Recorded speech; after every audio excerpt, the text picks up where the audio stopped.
Hey YouTube, it's your boy JJ here. And if any of you, any of my subscribers, anybody looking at my videos, you notice a trend is that I love my city. I'm from Baltimore. I was born here, raised here. I currently still live in Baltimore, and I've always loved my city. I have a lot of civic pride for my city. And also, I have a strong love for the East Side. It was where I spent the most formative years of my life, really, when I was a young child. I saw a lot of the good and a lot of the bad in in uh, in society by living in the on the East Side. Coincidentally, if you look at Baltimore, if you look at it on a map and you look at the distribution of wealth in the city, you'll notice that there's an inner core. Um, Unlike in Western cities, say Paris, where when you get to the uh, it's almost a complete opposite. In Baltimore, you have an inner core, namely the inner harbor and downtown area, which is very affluent. There's a lot of people with a lot of disposable income that can go and I don't want to call it frivolous purchases, but things that they can purchase for their own pleasure and enjoyment that a lot of other people can't. Outside of this area, you have a majority of the city, which is disproportionately, um, you know, cash is diverged from those areas and funneled towards more the downtown area. In particular, this video is going to cover the swath of one of the largest mainstream, one of the largest and most highly trafficked arteries in Baltimore, which is North Avenue.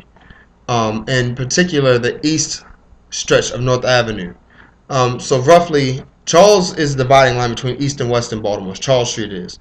But I'm going to speak a bit more in terms of Mount Royal, which is where I-83 lets off into the Mount Vernon area, down to the Baltimore Cemetery, which is the ending of North Avenue on the east stretch of North Avenue in Baltimore.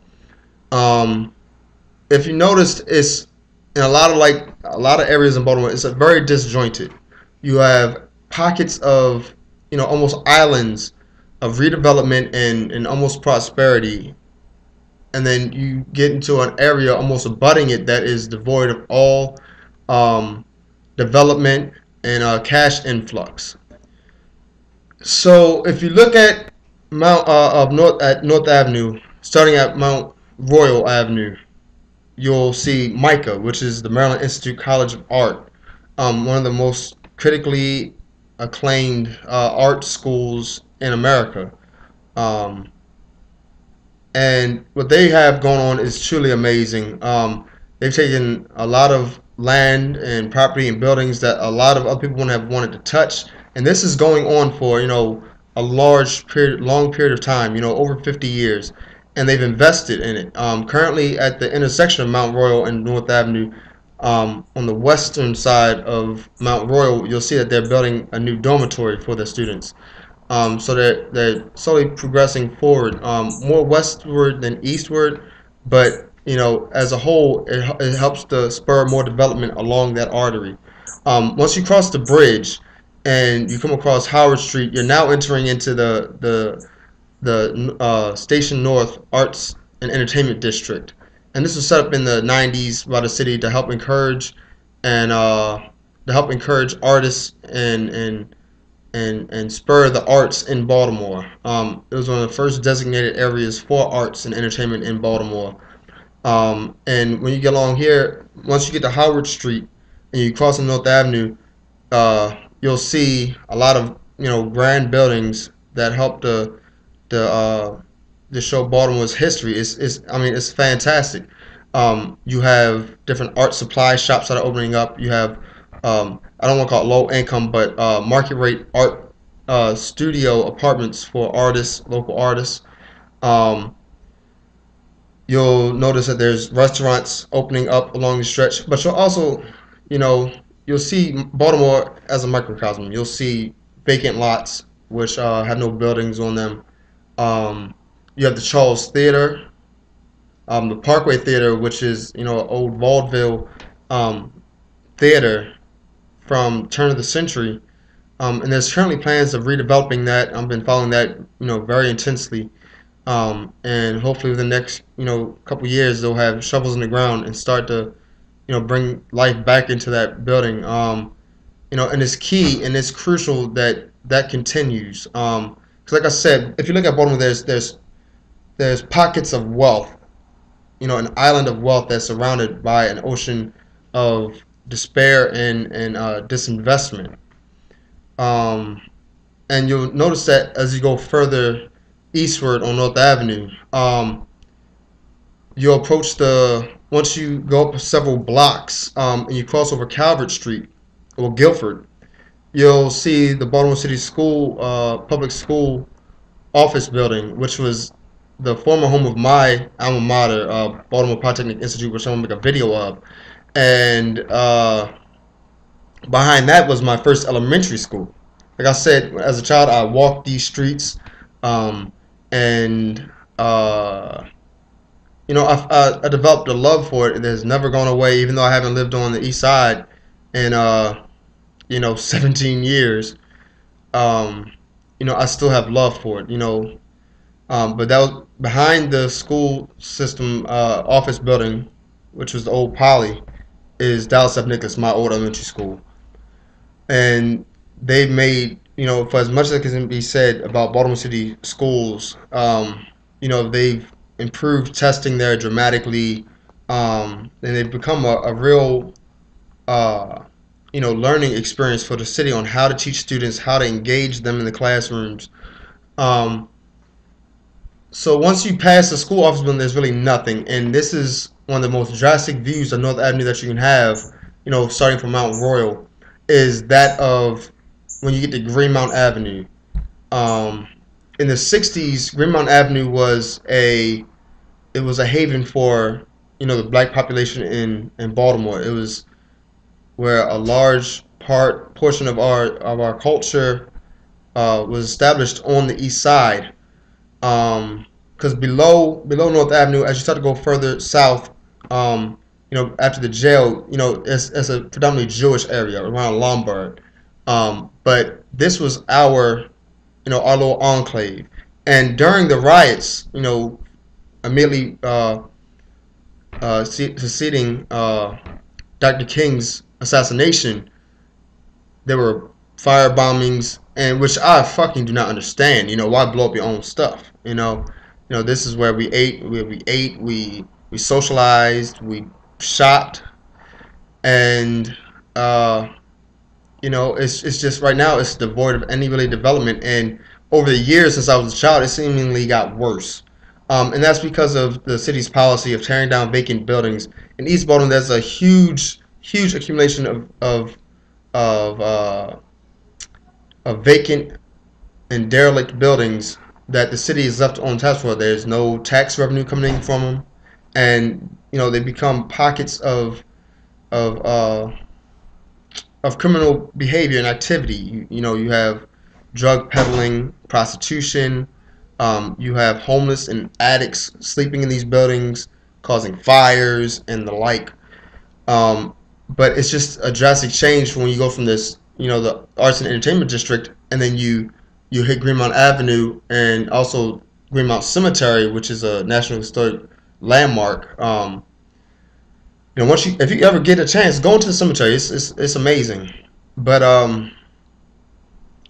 this is just where the stark and sudden change begins. But it's not the worst. As you continue past Greenmount Avenue of several blocks, you'll notice that there's some houses that look pristine, like they've been redeveloped. And I remember as a child, shortly before I moved, you started seeing a lot of, those houses on North Avenue directly across from Greenmount Cemetery being developed. And the structurally unsound buildings were torn down, and there's small little gardens in between some of the buildings. Since that time, some of the buildings have fallen into disrepair since the owners have just neglected some of them, while some of them are still fine. But you go several blocks and you'll hit Hartford Road, and at Hartford North Avenue is where the city district court is, and you'll also find a block or so of shops. You have a carry out food spot, and this is all on the northern side of North Avenue. After the cemetery, you'll have March Funeral Homes and also you know more row houses. But that side is a lot worse than on the that's the southern side. On the north side is a lot better. You have the stores and homes that people are living in. But you'll also notice, throughout the day and night, there's people standing out in the corners, and those are your dope boys and your people slinging. Um, and especially at night, it gets kind of seedy. They have the blue light cameras, and then people out in the corners, that shouldn't be there. And you're gonna find that in your urban areas that have, you know, you'll find disenfranchised populations, especially in our community. But once you pass Hartford Road, it becomes pretty much hell. Um, this is where you're going to find a huge concentration, um, both north and south of North Avenue, that have just been seeing a terrible amount of disinvestment. People that moved, ran up and moved out.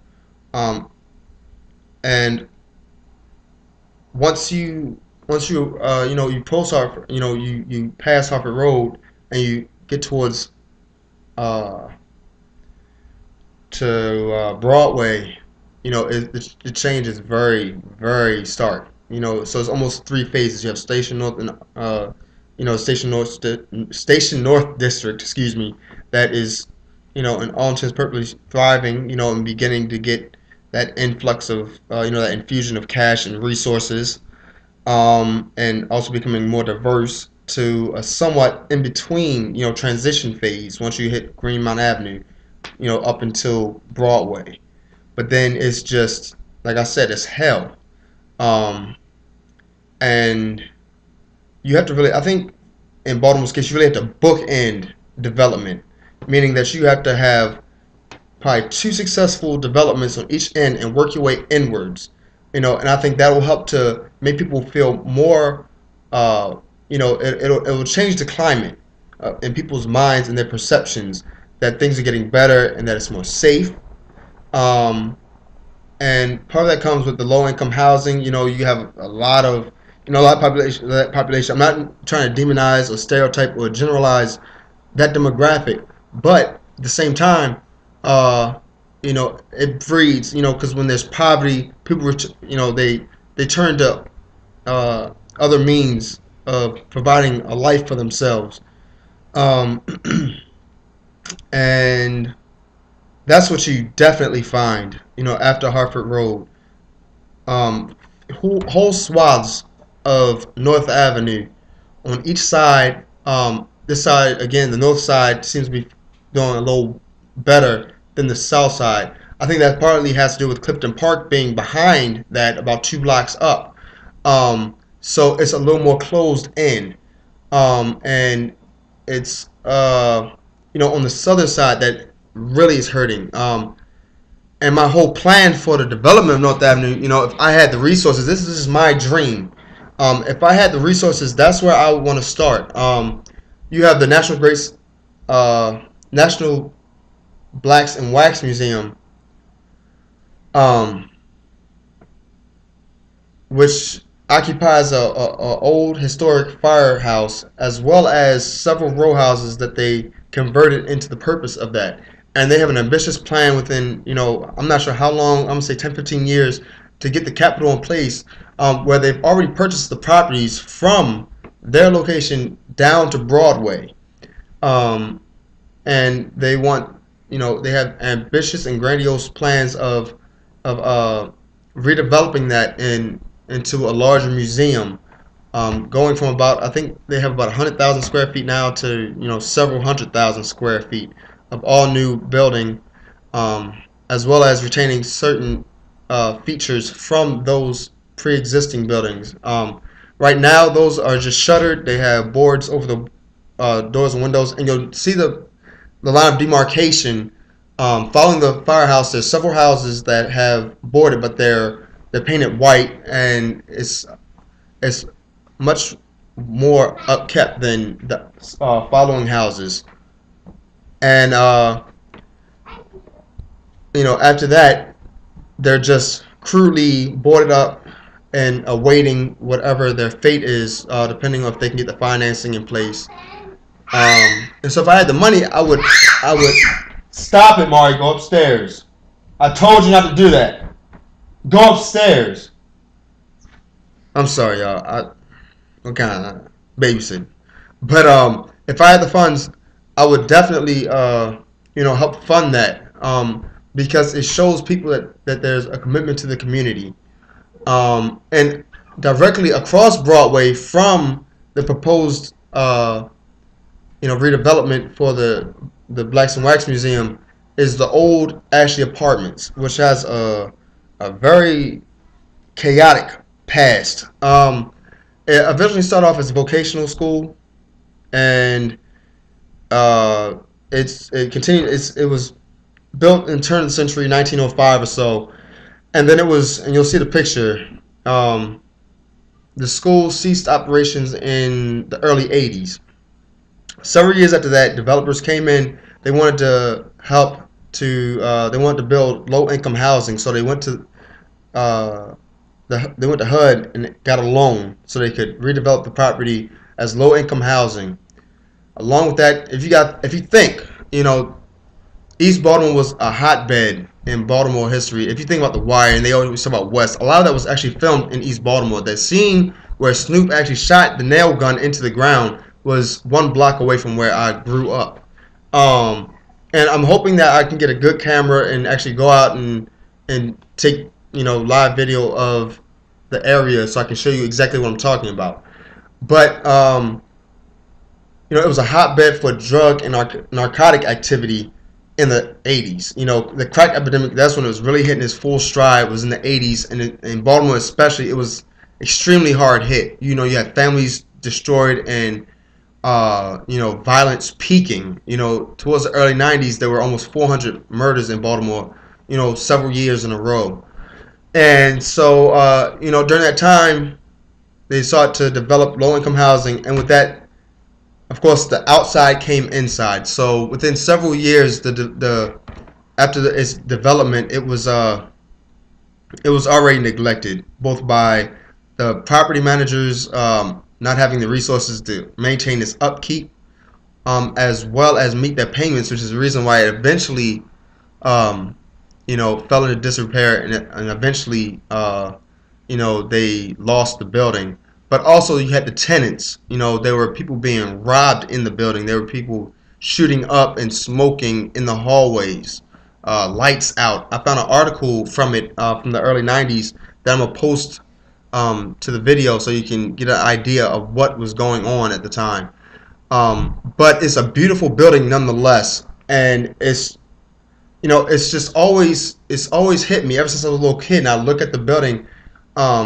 And my first memories of it was after it had been shuttered, as a child. And I just always thought, wow, that's such a beautiful building, and I've always loved architecture, and I've always had an eye for architecture. Part of the reason why I went to Poly, and engineering. And I just always looked at that building, and I always thought, it could be something. It could be a catalyst for the development. And so if you think about it, you have this building as well as the Blacks and Wax Museum. It could really start to help usher that change, radiating outwards. And it could also act as that other bookend of development to Station North, Arts and Entertainment District. So if I had the money and the resources and the opportunity, I always imagined helping, turning it into a school for at-risk youth. Those boys and girls that would be either they're on their way to jail or to the streets or what have you. That's where I would seek to have a lot of private partnerships with it to help. I don't want to be a vocational school in speaking. I want to have tracks that they can follow and help to develop their own skills, their own skill sets, what they are motivated by, and help to focus that around the individual students So that way, when they head out into the world, they have an idea of where they're going, and they've had training, internships, and also make it more of a home environment. There's also a lot of children that are in foster care that do not get the sort of attention and the help that they need and require, and in essence, they're helped push towards a life that they may not have ever dreamed of, but they didn't have any other options. I want to help. I want to have options for them, and that's what my whole modus operandi would be for that building. It would be a home, and quite frankly, around it, there's, like I said, the south side of North Avenue after Broadway is just horrendous. Um, there's very few, occupied houses along that whole swath. And this is, I'm talking 10, 15 city blocks, and these are large blocks. Like I said, it's a main artery, so the blocks are larger. Um, but a lot of the architecture carries over from Broadway, which leads straight into Fells Point, one of the most, diverse and affluent areas in Baltimore. It carries on down there. So a lot of the fabric is still, a lot of the houses they've crumbled and they've fallen in on themselves. But there's still some remaining that can be saved and salvaged. And another aspect of the school is community participation. That the students understand that this is their home where they live. This is their city. They have to take ownership in that, and so it would be, they would be required to, Baltimore requires you to have 75 hours of community service, which is a fucking joke in my opinion. I approached 300 by the time I had graduated, and that's still, I could have done more, but at the same time, I want them to understand they have to give to the community, and so they'd be required to work in the community, working on low income housing. Um, Fortunately, HUD and low income vouchers have come a long way from what it was. A lot more requirements, a lot more stringent. It's not just here it is generationally you can live. I'm gonna make a video about the projects in Baltimore too, and give you my whole idea of welfare and what how I feel about it. But I would tear down several blocks of the housing just because the stock there is so plentiful, and that most of it is on the cities. I would hope, in an ideal world, that the city would want to participate in that. And I'm saying if I had, numerous millions of dollars, and I would tear it down. I would make fields and green space for the school and the area, and it would also help to get rid of some of that the visual poverty that's going on there. Like I said, it would take a lot of bulldozers and a lot of money to really drastically change that area. Because I don't know if you know, but if you want to remove a person from an area, it takes a lot of resources, a lot of money. You can't just transplant a person from A to B and say, well, the city eminent domain laws, they don't. It's tricky. So you can't just say get out and go over there. A lot of times you have to provide them the resources to move, and in excessive amounts, which I don't agree with, which is what happened with the East Baltimore Development Corporation, which is happening several blocks down, right by Hopkins Medical Center. And that's the whole idea of pockets. You have development going on there at Station North, but you don't have another area to kind of make a perimeter that you can work inwards from, and keep the negative influences out. And then you have like streets like Washington and Wolf, where you see blue lights dotted everywhere. It's huge amounts of criminal activity, but you have to remove that enabling force, which is a lot of these houses and buildings that are just victimized by vandals and criminals for their own activities and their own what they want to do. So you have to remove that, I believe, and part of that is building up and investing in our dysfunctional areas of our city, because Lord knows there's plenty of them, but you have to start changing the mindset. and get that participation by the community and by you know people who want to become engaged in seeing their city become better. The more people you have doing good, they're not going to stand for those doing bad. But when you have a whole community and a whole demographic that's bought into negative ideology, and that's their way of life, that's the way that they that's the only way they know how to live. So, but I want to help. I want that in my dream, in my ideal world. That's where I would want to develop in Baltimore, and that would be my plan. Work, set boundaries and then work in, and then from there you can set another boundary and work into your pre-existing redeveloped area. It doesn't mean that you have to just tear down everything. Some things aren't worth saving though, and when you have 16,000 properties in the city that's on the city in the city coffers collecting nothing and incubating negative and criminal behavior, it's not worth keeping. And this is just one segment, a small facet of a city problem that's not going to resolve itself, but it needs those people to help in. And if you have a lot of money and you want to help, contact me. I would love to, try to get something going, even if it's grassroots. I don't have the resources. I don't really know how to approach anybody about, buying into it, because in this day and age, people don't want to do anything unless it's a return on their investment. But that's just my, belief. But I love where I'm from. I love my city. I love my area that I live. I walked up and down Harford Road as a child. My father worked on 25th Street at 25th and Harford Road, so I have a lot of experience there. And I used to cut through down the little streets, and you'd be surprised how many good people there actually are, that are just in an environment which dispels any notion of their reality. That they're a good person, people that they want to see more out of their community and their neighbors and their even their family to some extent.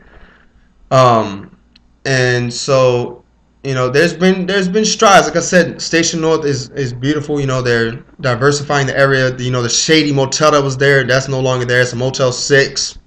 It's better than what it was though. And you have people investing in a lot. There it's mostly corporate.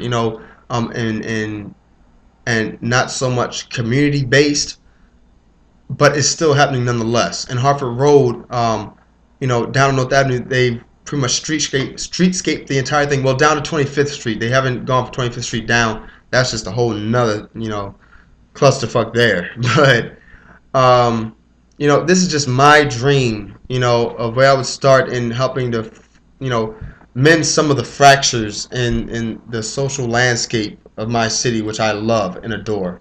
And if you have the money and resources, like I said, reach out to me. I'll help share some of my dreams, some of my aspirations. If you have any ideas on how to, go about anything like that, I would love to hear from you. And look forward to in the future of seeing a video about some of the more developed areas of Baltimore that aren't necessarily the tourist areas. That I feel as though you should definitely give a try, and even some of the architecture of Baltimore, which I love so much. Like I said, I'm working on getting a camera so I can get actual live video, not just from webcam, and y'all don't have to just hear me talking. This one I'm gonna try to put some pictures and stuff, and make it a little more. You'll see the finished project. But yeah, like always, comment, rate, subscribe. If you're from Baltimore, let me know how you feel. If you are familiar with this sort of thing in your city, I'd like to hear from you what you think. So yeah, comment, rate, subscribe like always. Peace, love, and hair grease, and I'm out.